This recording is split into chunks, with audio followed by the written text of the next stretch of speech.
Do you want to know why things changed from the first intifada to the second? Because the Israeli actions against the Palestinians grew worse and worse. Do you think students talking about intifada is bad optics? No, I don't give... No, it's ridiculous. Everything is fucking bad optics when enough people think it's bad. Everything, technically.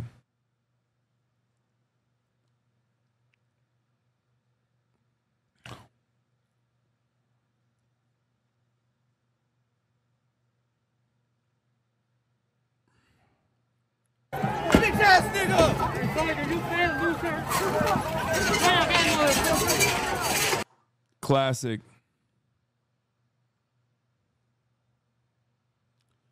Do you think beating the living shit out of students is bad optics? I'm not sure yet. Yeah, honestly, we haven't really seen enough beating the shit out of students yet from the police. Oh, here's Piers Morgan. Here's Mehdi Hasan talking to Piers about intifada. To do things like chant about an intifada. And I know you picked me up on X earlier about, do I know the meaning of intifada? Well, here's what I know. There have been 2 intifadas involving the Israel-Palestine conflict. And it led to many thousands of deaths. But both were driven by violence. I mean, they weren't peaceful intifadas.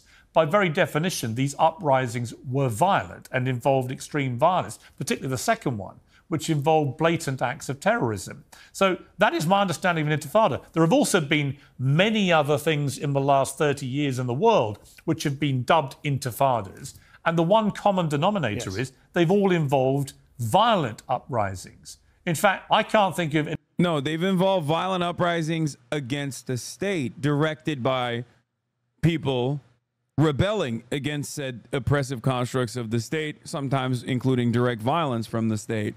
The thousands of deaths that he's talking about in every intifada is actually on the Palestinian side, conducted by the Israeli occupying force.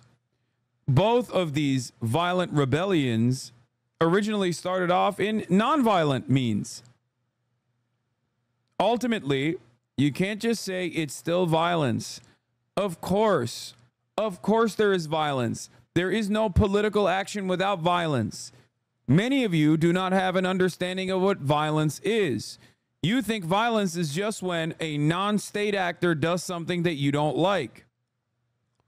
There's structural violence, for example, poverty. Poverty is a form of structural violence. And then there's direct violence in the form of, me beating the shit out of someone. That would be violence, okay, directed by an individual at another. And then there's state violence. State violence is seen as the norm. When state actors, and I'm being very charitable to you, chatter, hopefully this is an educational moment for you.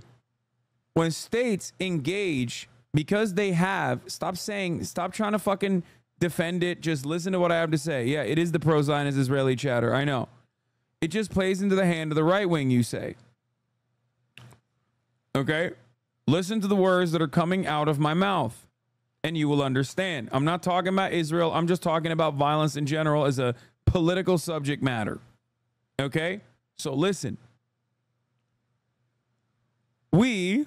in Western liberal theoretical democracies have an understanding that the state has a monopoly on violence. So we never look at the actions of the state as obviously violent actions. That's precisely the reason why violence almost always begins when cops actually arrive on scene. And yet the outcome and the way that the media represents said violence is always, it's not violent when the cops dump tear gas into a fucking protest.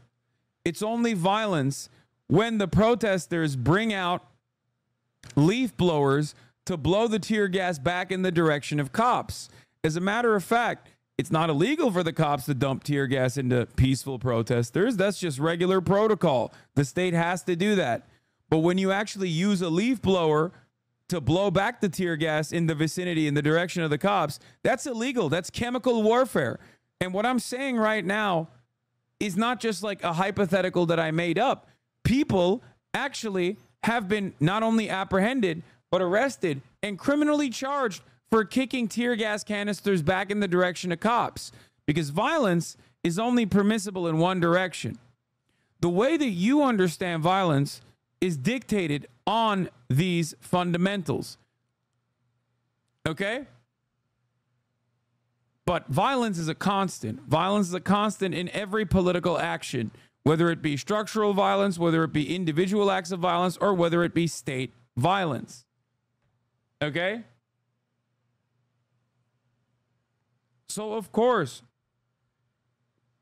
resisting the occupying state and its state-enforced violent protocols is going to lead the resistors to also engage in acts of violence. That's why, for example, thanks for explaining to me what is intifada from your gated community. Nobody wins when there is violence. Yes. Yes. You are in a really, really bad situation. I know. You are very scared. You're very scared. You're cowering. Okay? Except when you and others in Israel protested against the Israeli government's actions in 2018 for trying to basically abolish the Supreme Court and take away all of its apolitical nature, I guess, apolitical, outside of the boundaries of the apartheid. On that front, everyone is on board. Okay? The police reacted in an incredibly violent way. Did you have a problem with that? No, you didn't. Because you consider that protest to be just.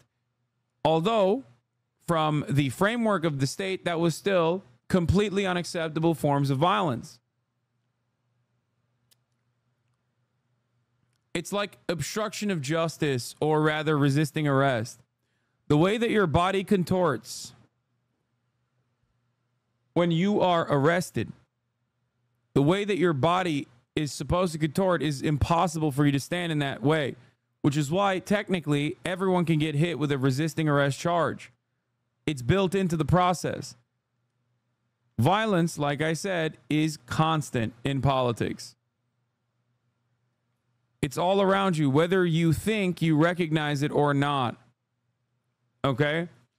And I myself am, of course, a humanist. I am a pacifist. I do not believe that I do not like when violence occurs, but that does not mean I'm silly and naive and act like violence isn't a constant part of everyone's lives all the time. Because violence is there, whether you recognize it or not. And if you don't recognize the violence that is happening every day around you, and as an Israeli leftist, or as a person who claims that they're an Israeli leftist but is not an anti-Zionist, you are very blind to a shit ton of the violence that your state subjects Palestinians to, or rather, when faced with those violent acts, you openly stated that it was a necessity to protect the Israeli citizens living inside of Israel proper.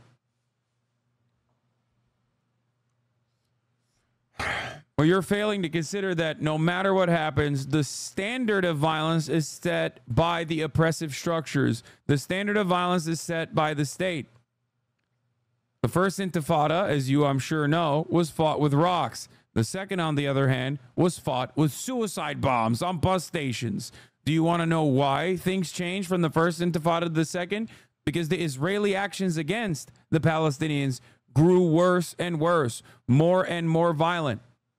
However, because that was state action against a stateless population, it was very easy to cast aside as the regular maintenance of an apartheid without ever having to address how violent that existence is for the Palestinian population that is subjected to the violence. When you shout free Palestine, what are you suggesting exactly? To allow 5 million Palestinians back to Israel? Yes.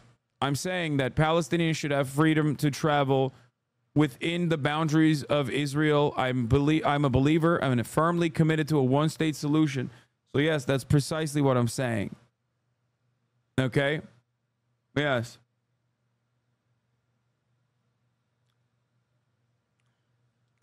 Okay, let's say they can come back to Israel. Where do they go? What do you mean? Is there just no more space? Is that what we're doing now? There's just no more land. The Israeli government owns all the fucking land. What the fuck are you talking about? Build homes, brother. It's that simple.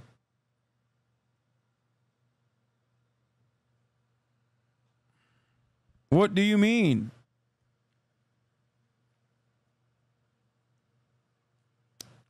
For 5 million people? Well, plenty of them already live in homes. It would be nice if Israel stopped bombing said homes. I think that's a good first step. My man said no more room. If there was no more room for 5 million people in Israel, then Israel wouldn't be desperately trying to bring the remaining 6 million Jews that don't live in Israel into Israel proper. Even more than that, 9 million Jews outside of Israel into Israel. The fuck do you mean? No more room. There's only room for Jews in Israel, according to the Israeli government. That's ridiculous. The problem you have is not one of logistics or of space. The problem you have is who's actually taking advantage of the room that exists currently. You're saying a state of 7 million should just accept 5 million people living in it. I'm saying that's not possible physically. Well, what you fail to recognize right now is that a state of 7 million people already do live in a singular solitary state. They just live in that state in a form of oppression for the apartheid for the remaining 5 million Palestinians that are living under the cruelty of the Israeli apartheid apparatus. That's the issue. Right now, it is one state. It's one state. It's just an apartheid state, which you fail to admit. Anyway, let's keep going back to this intifada thing, okay? Unless you can correct me, when was the last? Yeah, I can. When was the last entirely peaceful intifada? So in 2011, in the Arab Spring, the Tunisians rose up peacefully. By the way, Mehdi is obviously more of a liberal than myself, and I do think that his I don't know what his response to this is going to be, but his response is probably going to be on liberal boundaries and not go through the minutia and try to describe the complexities of what violence is and who gets to do it and who is on the receiving end of it. I'm sure you supported them, I did, against their dictator Ben Ali. The Egyptians rose up in Tahrir Square. I think you supported them, I certainly did, against Mubarak, against these dictators that we in the West had been supporting. Those were referred to, you can go back and look at the Arabic press, you can look at the BBC Arabic coverage as intifadas. We can go back further. In fact, we can go back to a violent uprising that we all supported, the Warsaw Ghetto, Piers. The Warsaw Ghetto, right? Polish Jews standing up against the Nazis. Do you know how the US Holocaust Memorial Museum describes the Warsaw Ghetto on its Arabic page? It calls it the Warsaw But you wouldn't, okay, but you wouldn't categorize Mehdi. Hold on, let me finish my point. Okay. Let me finish my, come back in. The Warsaw Intifada, we're not calling the Jews in Poland who stood up against the Nazis as terrorists. So no, I don't believe that Intifada in and of itself is a terroristic or violent phrase. And the first Intifada was largely non-violent for the first year. Palestinians were killed at a rate of 27 times the number of Israelis who were killed. Rabin, do you remember Rabin, Nobel Peace Laureate? Yeah. He said, break their bones. The violence came largely from the Israeli side in the first Intifada. So just to be clear, that's what Intifada means, uprising. These students are not calling for violence. They're not. If they wanted to, they'd call for violence. They'd call for suicide bombings. They're calling for an uprising, Piers. Yeah, but they're calling for an intifada. They're chanting about intifada. He's like, well, I didn't listen to anything you said, despite the fact that you have an accent quite similar to mine. So, sorry. Sorry, sir. Not interested in what you have to say. I will talk over it. And Which you and I have a different definition of, and you're not an Arab, so with respect, I'm telling you, intifada is used for peaceful uprisings as well. Hang